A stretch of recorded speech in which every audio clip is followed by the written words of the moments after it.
8th and 9th shloka in the 5th chapter, where he says, seeing, hearing, touching, smelling, eating, going, sleeping, breathing, talking, excreting, acquiring, blinking your eyes, all these things, he has not let anything out there. If you start becoming mindful of that, meaning what he is saying is you will start seeing a distance between what you consider as you and what the real you is. You will start seeing a distance between the two. You will clearly see a distance between you and whatever is happening.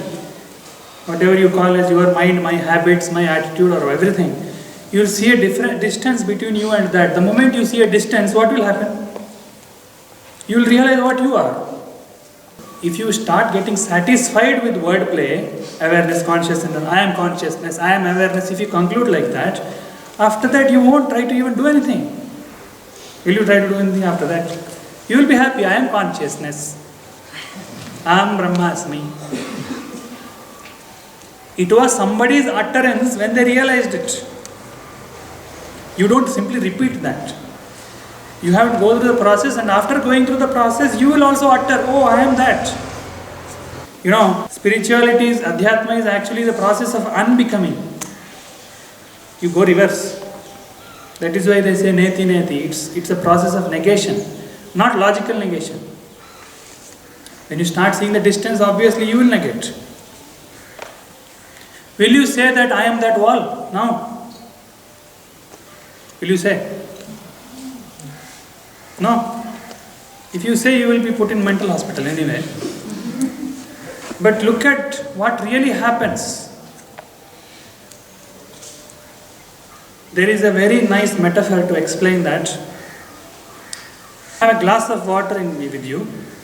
If you have a glass of water with you, and if you mark all those atoms, somehow you mark all those atoms, there will be around 10 power 23 atoms, unimaginable number, a huge number. If you mark all those atoms and then put it in the ocean and then distribute it equally, uniformly into all the 7 seas, and then from any place in the ocean randomly pick a glass of water, you will find your 100 atoms there. Some 100 atoms which you had originally will be there. What it means, why I told this is, now you look at that wall and you say, that is different from me, that is not me. Do you know, there is no guarantee. Tomorrow, around 1000 atoms from that will be in your body and you will be calling that as me. Isn't it absurd?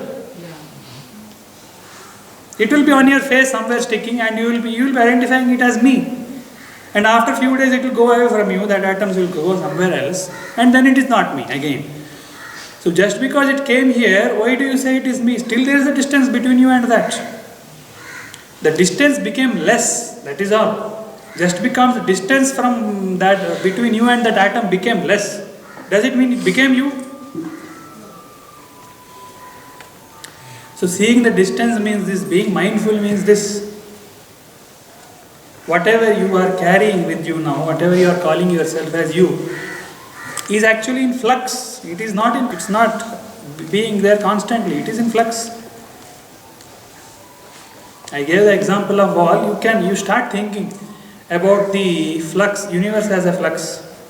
Whatever a dinosaur was carrying 1 billion years ago, may be in your body now and you are calling it as me. You should say I am a dinosaur actually, if you go by that. It may be so that half of the atoms in your body, or almost all the atoms in your body, probably was in some dinosaur someday. And it will move away. It's not your property, you have taken it just for lease.